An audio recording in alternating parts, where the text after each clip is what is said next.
So hello everyone, we will be starting geotechnical engineering. So introduction video आप लोगों ने देख रखा है, वहाँ पे हमने बताया क्या इसके सिलेबस हैं, क्या डिफरेंट चैप्टर्स रहेंगे और कैसे हमारा अप्रोच रहेगा उन चैप्टर्स के लिए. सो इस वीडियो में हम लोग फर्स्ट चैप्टर स्टार्ट करने वाले हैं, that is properties of soil. So origin और प्रॉपर्टीज ऑफ सॉइल हम लोग यहाँ पे डिस्कस करने वाले हैं. सो उससे पहले मैं थोड़ी सी बातें आपको बता दूं जियोटेक के बारे में. सो दो पार्ट है, जैसा कि मैंने आपको बता रखा था, एक सॉइल मैकेनिक्स होगा और दूसरा foundation engineering. So foundation engineering later on हम लोग डिस्कस करेंगे, बट सॉइल मैकेनिक्स की बात करते हैं पहले. सो सॉइल मैकेनिक्स है क्या बेसिकली, ये कॉन्सेप्ट क्या है सॉइल मैकेनिक्स का. आप किसी भी सब्जेक्ट को जब पढ़ रहे हो तो पहले उसके बारे में उसके बेसिस मालूम होने चाहिए, उसका बेसिक क्या है, उसका बेस क्या है, जिसके ऊपर वो पूरे सब्जेक्ट का कॉन्सेप्ट फ्रेम्ड है. अगर आपने ये बातें सीख ली, फिर उस सब्जेक्ट को सीखना और उसको समझना काफी आसान हो जाता है.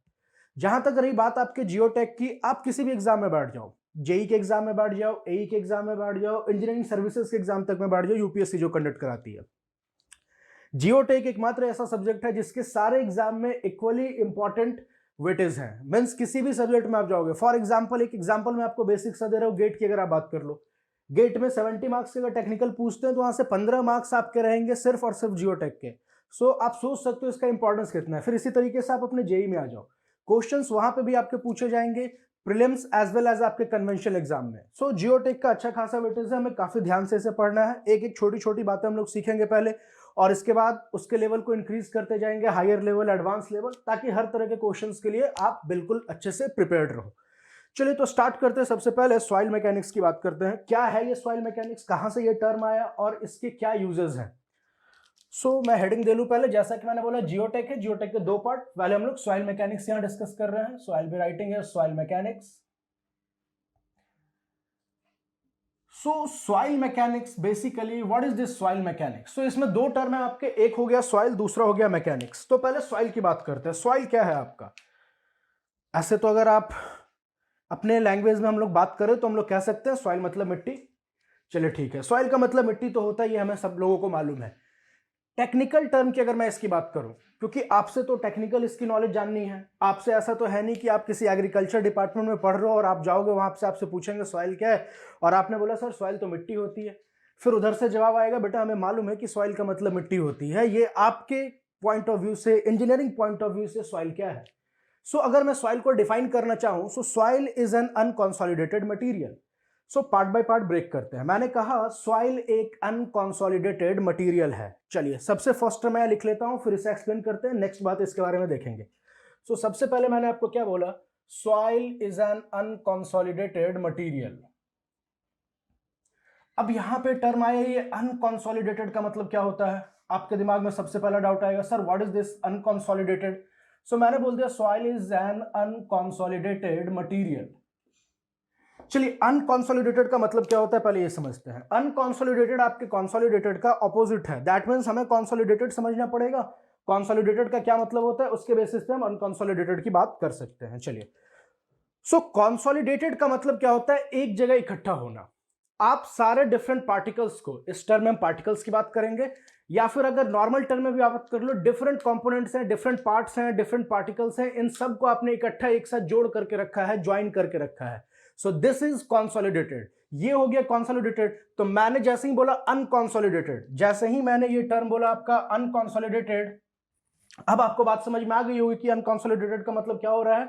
सो अनकॉन्सोलिडेटेड का यहां पे आपका मतलब हो गया, अनकॉन्सोलिडेटेड का ये ज्वाइन नहीं है एक साथ, ये बिखरे हुए हैं. These components are not joined together but they are in a separate form. So ये अनकॉन्सोलिडेटेड मटेरियल आपका है सॉइल. चलिए मैंने आपको बोला अनकॉन्सोलिडेटेड, और अनकॉन्सोलिडेटेड का मतलब क्या बताया कि जो कि ज्वाइंट एक साथ नहीं हो, इकट्ठे आपने एक साथ सारे पार्टिकल्स को नहीं रख रखा है. ठीक है, जब इकट्ठे आपने नहीं रखा तो उसे आप बोलोगे अनकॉन्सोलिडेटेड मटेरियल है. हमारे केस में मटेरियल हमारा सॉइल है. सेकंड पॉइंट जो मैं सॉइल के बारे में बोल रहा हूं, ये फॉर्म होता है, ये फॉर्म होता है by disintegration of rock, by disintegration of rock. तो सेकंड टर्म इसके बारे में हम लोग यहां मेंशन कर लें. So formed by disintegration of rocks. अब ये डिसइंटीग्रेशन का मतलब क्या होता है, what is this disintegration, disintegration of rocks. So basically अगर मैं डिसइंटीग्रेशन की बात करूं, डिसइंटीग्रेशन का मतलब होता है टूटना, ब्रेक होना, छोटे पार्ट्स में ब्रेक होना. फॉर एग्जाम्पल कोई एक बड़ा सा आपका, एक बड़ा सा इतना सर्कुलर एक पत्थर है, ठीक है, ये रॉक है, ये छोटे छोटे पार्ट्स में, ये छोटे छोटे पार्ट्स में आपके ब्रेक होके फॉर्म हो रहे हैं, अलग अलग हो गए।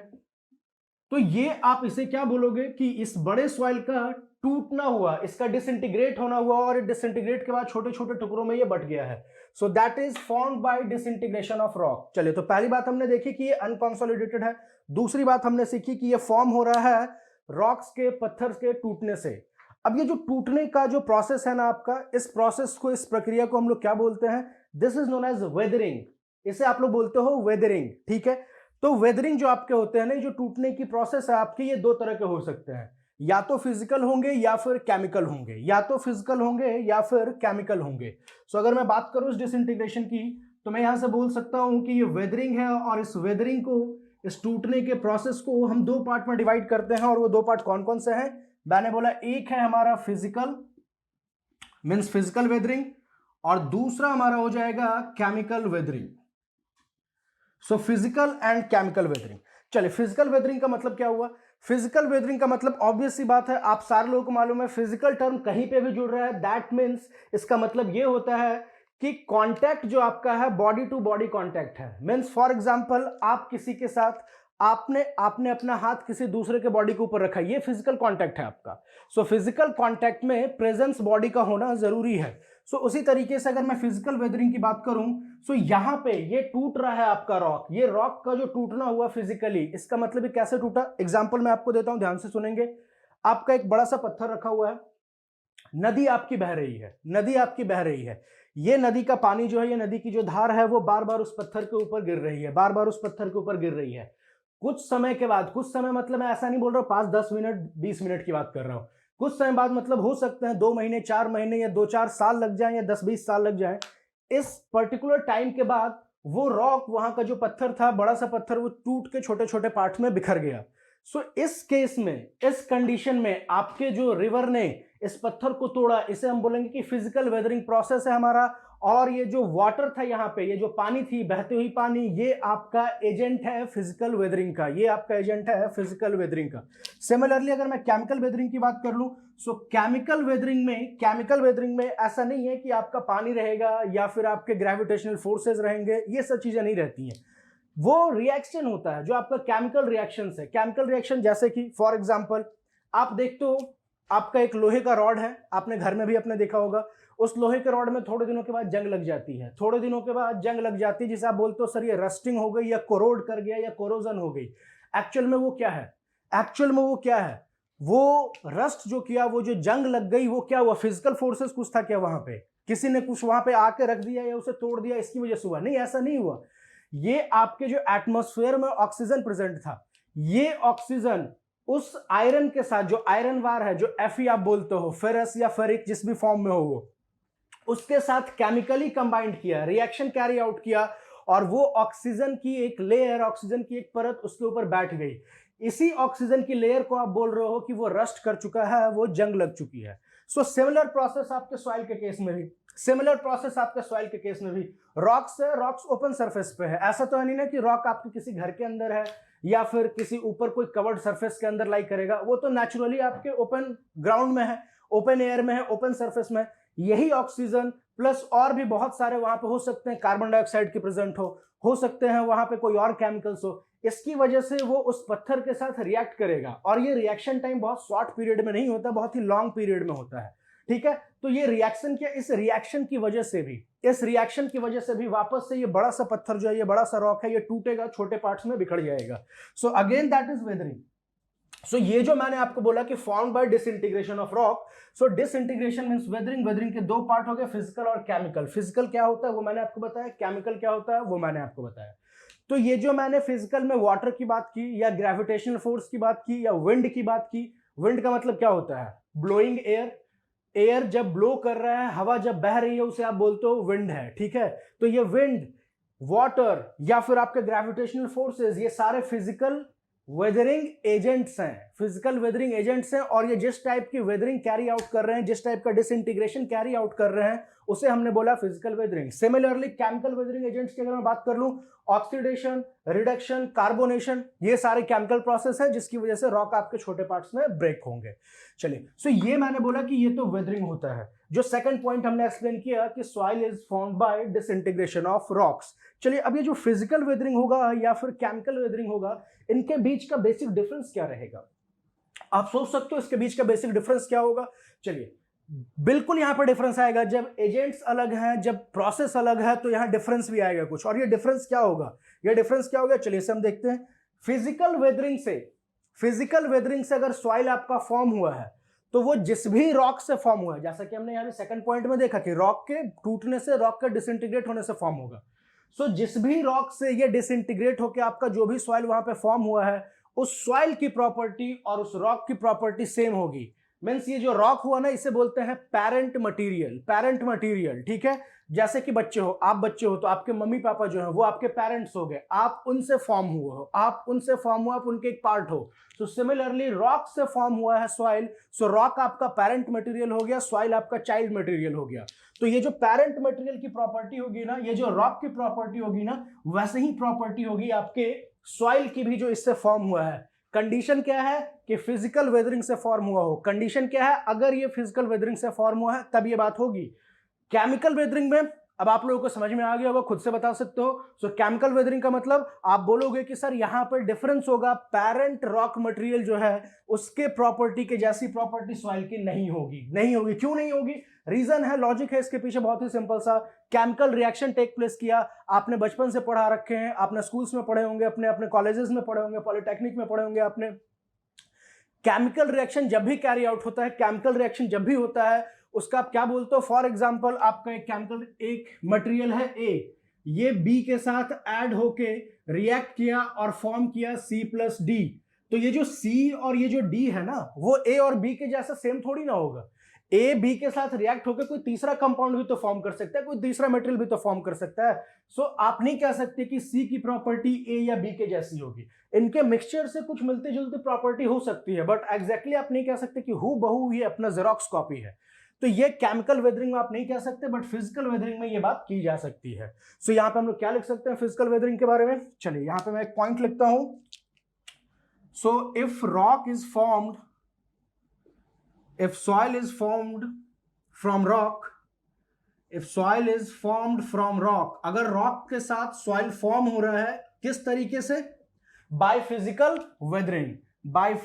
वेदरिंग। तो प्रॉपर्टी मैंने आपको क्या बोला? प्रॉपर्टी सिमिलर होगी। So by physical weathering, then यहां आप क्या लिखोगे? Then properties of soil will be similar to that of parent rock material. So properties of soil will be similar means एक जैसे होंगे, समानता होगी उन दोनों के बीच में। So will be similar as that of parent rock material,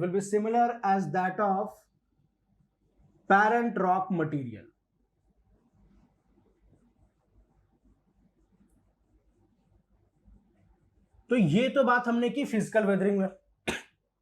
similarly chemical weathering में क्या लिख सकते हैं? सो यहां पे मैं मेंशन कर रहा हूं, if soil is formed from rock by chemical weathering, ध्यान दीजिएगा, from rock by chemical weathering.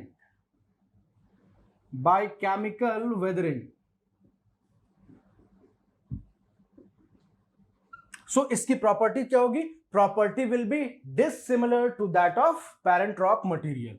So by chemical weathering, then properties of soil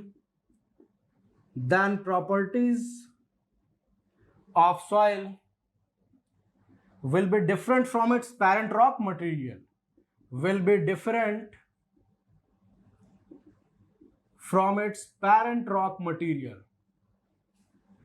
so यहां पे मैंने बोला will be different from its parent rock material। so ये physical और chemical weathering की बात हुई। चलिए, तो अभी तक हमने क्या जाना इसमें? अभी तक हमने जाना कि सॉइल मैकेनिक्स का जो फर्स्ट पार्ट सॉइल था उसके बारे में हमने डिफरेंट बातें जानी। फर्स्ट हमने क्या जाना, सबसे फर्स्ट हमने जाना सॉइल एक अनकंसोलिडेटेड मटेरियल है, ये फॉर्म हो रहा है by disintegration of rocks. Weathering इसे कहते हैं, दो प्रोसेस होते हैं, एक फिजिकल दूसरा केमिकल। फिजिकल में मैंने बोला soil is formed from rock bye physical weathering, तो यहां पे properties of soil similar as that of parent rock material, similar as that of parent rock material। यहीं पे मैंने यहां क्या बोला, soil is formed from rock by chemical weathering। Property जो आपकी होगी सॉइल की वो डिफरेंट होगी from its parent rock material, from its parent rock material.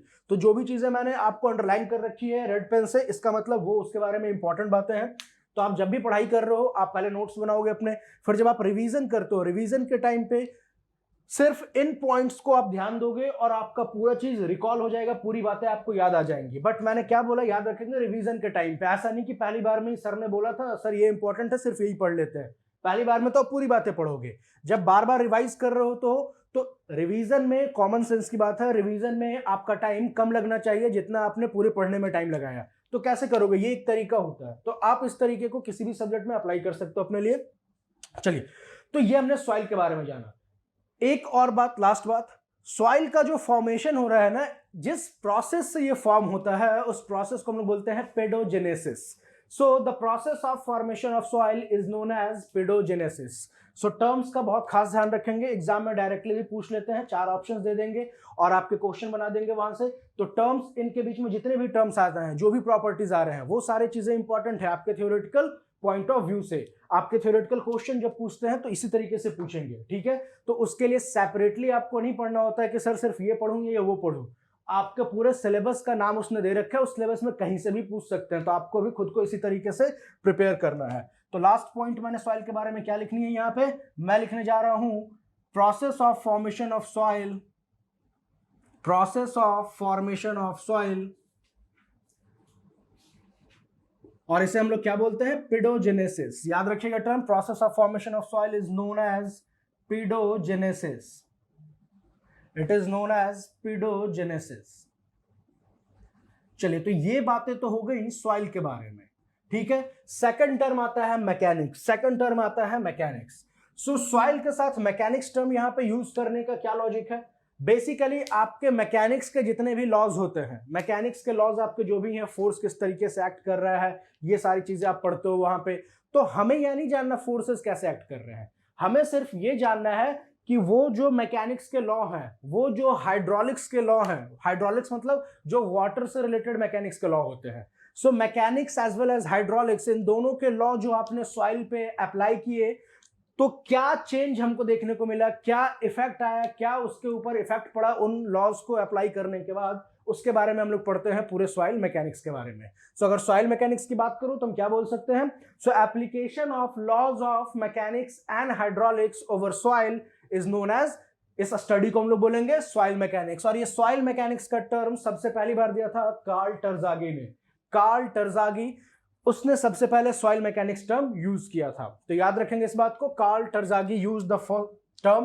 तो ये जो सॉइल मैकेनिक्स टर्म है ना, इस मैकेनिक्स, सॉइल मैकेनिक्स टर्म को coined by Karl Terzaghi, coined by, coined का मतलब किसने नाम किया, किसने इसका नामकरण किया सबसे पहली बार, सो क्वाइंड बाय कार्ल टर्जागी। कार्ल टर्जागी एक बहुत ही इंपॉर्टेंट रोल है सॉइल मैकेनिक्स में इनका, इनके आगे भी हम लोग डिफरेंट थ्योरीज पढ़ेंगे कंसोलिडेशन में, वहां पे मैं ज्यादा डिटेल में बताऊंगा। So it is very important. तो सॉइल मैकेनिक्स टर्म भी सबसे पहली बार कार्ल टर्जागी ने ही यूज किया था। चलिए, अब हमें देखना है ये जो वेदरिंग का प्रोसेस है, ये जो वेदरिंग का प्रोसेस है, ये जो डिसइंटीग्रेशन का प्रोसेस है, एक्चुअली डिफरेंट स्टेप में, डिफरेंट पार्ट में, स्टेप में ये किस तरीके से अकर करते हैं।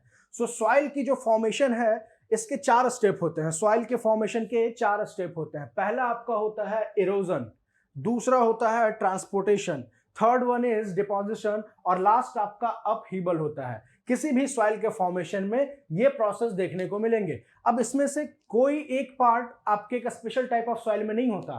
कौन सा नहीं होता, बहुत ही इंटरेस्टिंग टॉपिक है, अभी बताने जा रहा हूं आपको नेक्स्ट में। सो इसे हम लोग देखते हैं किस तरीके से यूज करेंगे। सो ये सारे टर्म आप ध्यान रखना जो भी मैंने बताए। अब हम लोग आगे देखने जा रहे हैं कि हमने ये तो बोल दिया कि डिसइंटीग्रेशन से फॉर्म हो रहे हैं, वेदरिंग से फॉर्म हो रहे हैं। एग्जांपल भी मैंने आपको दे दिया, वो पानी वाला, रिवर बह रही है, रॉक को ब्रेक कर रही है।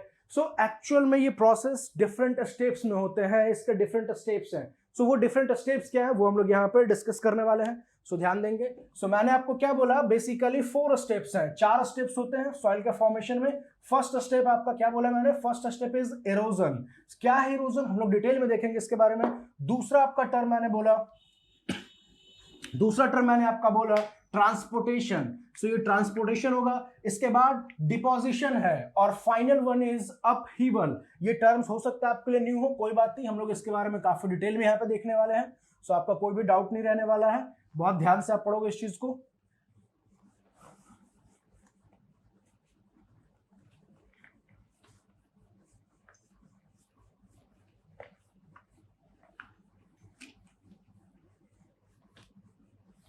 चलिए, तो ये 4 स्टेप्स कौन कौन सा हम लोग डिस्कस कर लेते हैं। सो 4 steps of formation of a soil. 4 steps of soil formation. 4 steps of soil formation. So ये soil formation के 4 डिफरेंट स्टेप्स हैं। फर्स्ट वन अभी आपको बोला, पहले नेमिंग कर लो, इसके बाद हम लोग इसे डिस्कस करते हैं। So the first one is, as I told, erosion. erosion. Second step आपका मैंने बोला transportation. The second one is transportation.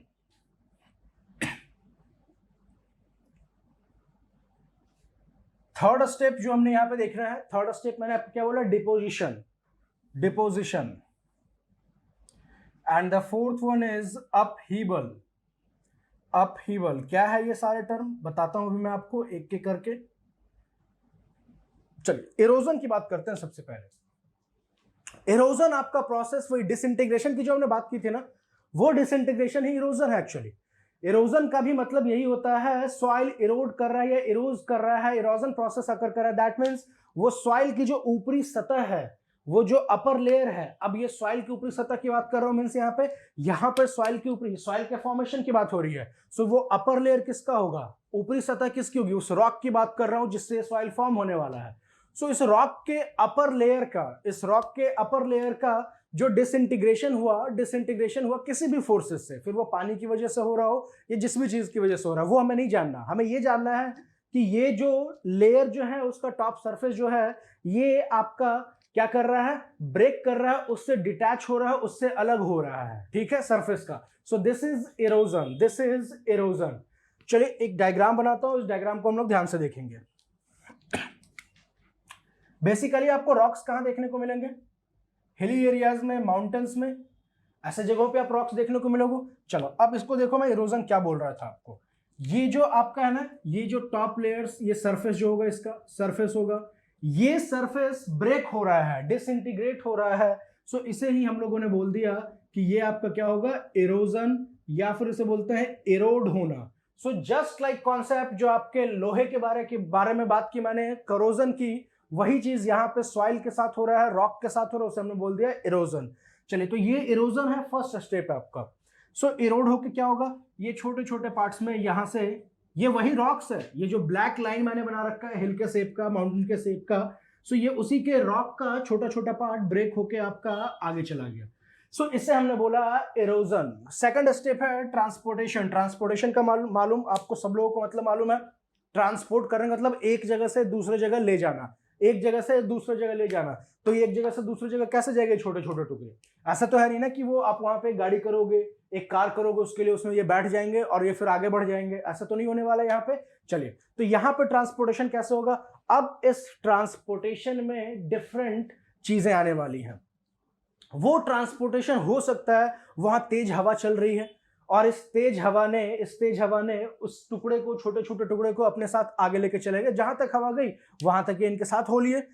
या फिर ऐसा हो सकता है कि यहां पे आपका एक रिवर था, एक पानी था, बह रहा है, फ्लोइंग वाटर है, उसने इसे कैरी कर लिया, इसको अपने साथ ले लिया और जितने दूर तक उसे बहना था वहां तक इसे लेके गया, ठीक है। सो ये सारे आपके क्या हो गए, ट्रांसपोर्टेशन। तो सेकंड स्टेप जो मैंने आपको बोला, इसको थोड़ा सा और हम लोग इस तरीके से बढ़ाते हैं। सो ये जो पार्ट्स है इसके साथ ट्रांसपोर्ट हो रहे हैं, आगे बढ़ रहे हैं, मूव कर रहे हैं। मैं जिस भी प्लेस पे ये फॉर्म हुए, जहां पे डिसइंटीग्रेट हो गया, जैसे ही ये डिसइंटीग्रेट हुआ, सॉइल तो फॉर्म कर गया आपका, सॉइल तो आपको यहीं पे फॉर्म कर गया, क्योंकि मैंने क्या बोला था, डिसइंटीग्रेशन ऑफ रॉक। सो जैसे ही डिसइंटीग्रेट हुआ सॉइल्स फॉर्म हो गए। अब ये सॉइल ट्रांसपोर्ट हो रहे हैं, जिस प्लेस पे यहाँ पे फॉर्म हुए थे वहां से आगे जा रहे हैं, या तो हवा की वजह से, या पानी की वजह से, या फिर ग्रेविटेशनल फोर्स की वजह से जा सकते हैं। चलिए, तो ये सेकंड स्टेप जो आपका हो गया, दैट इज ट्रांसपोर्टेशन। सो ये जो एरो मैंने आपको राइट साइड बनाया, ये एरो का मतलब ये होता है कि ये मूव कर रहा है इस डायरेक्शन में, ठीक है। So that is transportation. So second part इसका क्या हो गया, ट्रांसपोर्टेशन। Second step transportation. अभी आपके मन में एक डाउट आ रहा होगा कि सर जरूरी तो नहीं है कि सारे जगह ट्रांसपोर्टेशन हो ही। उस डाउट को थोड़ी देर के लिए अपने दिमाग में बंद रखिए, क्योंकि ये मैं एक्सप्लेन करने वाला हूं। पहले एक बेसिक ये 4 स्टेप देख लेते हैं, फिर हम लोग देखेंगे कि कहां पे कौन सा स्टेप हो सकते हैं, कौन सा स्टेप नहीं हो सकते। चलिए, सेकंड स्टेप हो गया ट्रांसपोर्टेशन। ट्रांसपोर्टेशन होने के बाद मैंने आपको बोला डिपोजिशन। सो डिपोजिशन का मतलब ये है, एक लो लाइंग एरियाज है। लो लाइंग एरियाज का मतलब गड्ढे जैसा है, वहां पे गड्ढा एक बना हुआ है, मतलब वहां पे जो जमीन की सतह है, जो लेयर है ग्राउंड का, वो थोड़ा दबा हुआ सा है, थोड़ा नीचे है, ठीक है। तो जब ये नीचे है तो ये जितने भी यहां से सॉइल फॉर्म हुए वो क्या होंगे, ये जो लो लाइंग एरियाज है, ये जो आपको थोड़ा सा नीचे झुका हुआ डिप्रेशन दिख रहा है, इसमें क्या होंगे, जाके बैठ जाएंगे, वहां पर जाके ये सारे लोग बैठ जाएंगे। सो ये जो बैठने की प्रोसेस है, ये जो यहां पर जाके सेटल कर रहे हैं, उसे हमने बोला डिपोजिशन। इसे हम लोग बोलते हैं डिपॉजिट होना, कलेक्ट होना। जैसे कि आप बैंक में जाते हो, बोलते हो मनी, पैसे डिपॉजिट करने हैं, आप डिपॉजिट वाले लाइन में लग जाते हो। सो डिपॉजिट करने का मतलब क्या है, वहां पे आप पैसे जमा करने आए हो। सो यहां पे आपका जो इरोड होके ये जो सॉइल आपके मूव किया ट्रांसपोर्टेशन के बाद, ये जो दबी हुई सी जगह है, जो डिप्रेशन है, लो लाइंग एरियाज है, यहां पे जाके सारे बैठना स्टार्ट करेंगे। और इसी प्रोसेस को हमने बोला कि ये डिपोजिशन है, दिस इज डिपोजिशन। तो ये जो आपके छोटे छोटे टुकड़े थे, मैं यहां पर ड्रॉ कर रहा हूं, दैट मीन्स कि ये सारे वहां पे जाके बैठ रहे हैं। So this is third process, third step of soil formation, and that is deposition. इसे हम लोगों ने बोल दिया कि ये है आपका डिपोजिशन। डिपॉजिट हो रहे हैं, बैठ रहे हैं एक जगह, इकट्ठे हो रहे हैं। The last one is upheaval. चलिए, ये जो लो लाइंग एरियाज था, इसमें जब डिपॉजिट होने लग गए, तो क्या ये वापस से लो लाइंग एरियाज ही रहेगा, क्या ये वापस से वहां गड्ढा ही रहेगा, वो तो भर गया ना। तो ये तो धीरे धीरे उठना स्टार्ट करेगा, इसकी हाइट स्लोली इंक्रीज करेगी, धीरे धीरे हाइट इंक्रीज कर रही होगी। तो जब ये हाइट इंक्रीज होने लग गया ना, इसी प्रोसेस को हम लोग बोलते हैं, that process is only known as upheaval. इसी प्रोसेस को हमने बोला अपहीबल। अप होने का मतलब अप साइड में हीव कर रहा है, हीव करने का मतलब ही वही होता है, कलेक्ट करना। अपहीबल का मतलब हो गया एक दूसरे के ऊपर बैठते जा रहे हैं, तो उसकी ऊंचाई जो है वो बढ़ रही है। So that is the final process upheaval. So यहां पे आपका ये जो प्रोसेस है, इसकी हाइट जो इंक्रीज करते चली गई, ये डिपॉजिट होने की वजह से। सो इसे हम लोगों ने क्या कह दिया, कि दिस इज अपहीबल। सो ये वो 4 स्टेप हैं, जो आपके सॉइल फॉर्मेशन में देखने को मिला। Erosion, transportation, deposition, upheaval. अब यहां पे एक बात करनी है मुझे, वो क्या है, क्या ये जरूरी है कि सॉइल जो इरोड हुआ इसके बाद वो ट्रांसपोर्ट होगा ही? कोई जरूरी नहीं है, इट इज नॉट मैंडेटरी। ऐसा कोई जरूरत नहीं है कि सॉइल हमेशा ट्रांसपोर्ट होगा ही। ये ट्रांसपोर्ट तो तब होगा ना जब वहां पे कोई ट्रांसपोर्ट करने वाला फैक्टर हो, either wind, either water, either gravitational forces वहां पे एक्ट कर रहे हो। अब ग्रेविटेशनल फोर्सेस कैसे एक्ट करेंगे, जब स्लोप होगा, ढलाव होगा वहां पे, तभी तो ये एक्ट करेगा ना। अगर ये तीनों चीजें नहीं है तो फिर ये ट्रांसपोर्ट नहीं हो रहा है। तो फिर ये जहां पे इरोड करेगा वहीं पे आपके लो लाइंग एरियाज होंगे, वहां पे ये डिपॉजिट कर देगा और वापस से वहीं अपहीबल भी हो जाएगा। So transportation is not unnecessary step. जरूरी नहीं कि सारे सॉइल ट्रांसपोर्ट होंगे ही। तो based on this transportation, soil को फर्दर 2 पार्ट में हम लोग डिवाइड करते हैं। एक हम लोग बोलते हैं ट्रांसपोर्टेड सॉइल और दूसरा बोलते हैं रेसिडुअल सॉइल्स। सो ट्रांसपोर्टेड सॉइल्स क्या हो गया, जहां पे आपका सॉइल फॉर्म हुआ, मींस जहां पे ये इरोजन हुआ, सेम उसी जगह पे डिपोजिशन और अपहीबल दोनों हो रहे हैं, अकर कर रहे हैं। तो आप बोलोगे, अब सेम उसी जगह का मतलब ये मत कहना कि सर जहां पे वापस वो इरोड हो रहा है, सर वहां डिपॉजिट कैसे होगा, वहां तो लो लाइंग एरियाज ही नहीं होंगे।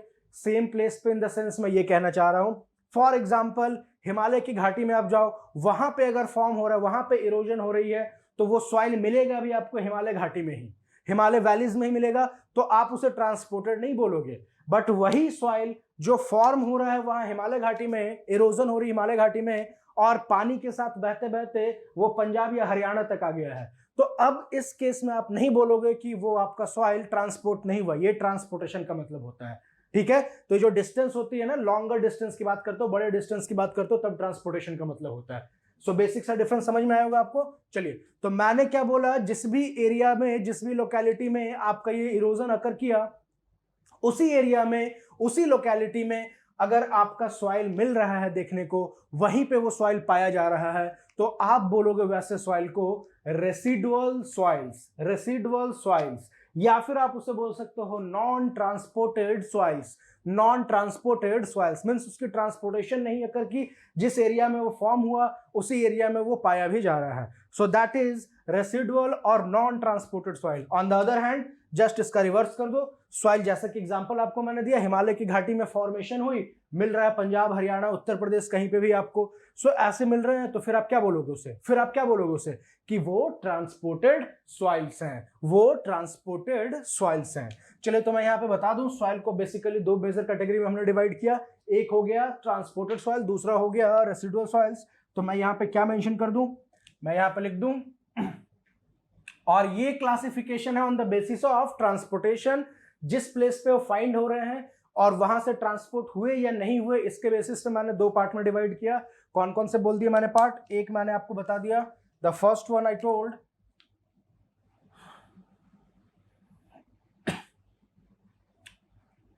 ये आपका है रेसिडुअल सॉइल, रेसिडुअल सॉइल, और दूसरा आपका क्या हो जाएगा, ट्रांसपोर्टेड सॉइल, दूसरा आपका क्या हो जाएगा, ट्रांसपोर्टेड सॉइल। क्या डिफरेंस है रेसिडुअल में और ट्रांसपोर्टेड में, क्या डिफरेंस है, इससे हम लोग देखेंगे। चलिए, आज थोड़ी मेरी गले ठीक नहीं है, तो आप लोगों को हो सकता है इरिटेशन हो रहा होगा, बट कोई बात नहीं, आपका कोर्स डिले नहीं हो, आपका सब्जेक्ट डिले नहीं हो, इसके लिए हम लोग इतनी मेहनत कर रहे हैं।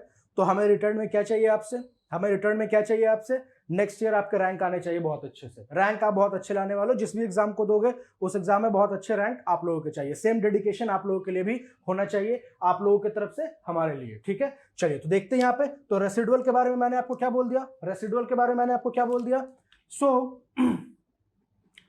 Place of formation, place of formation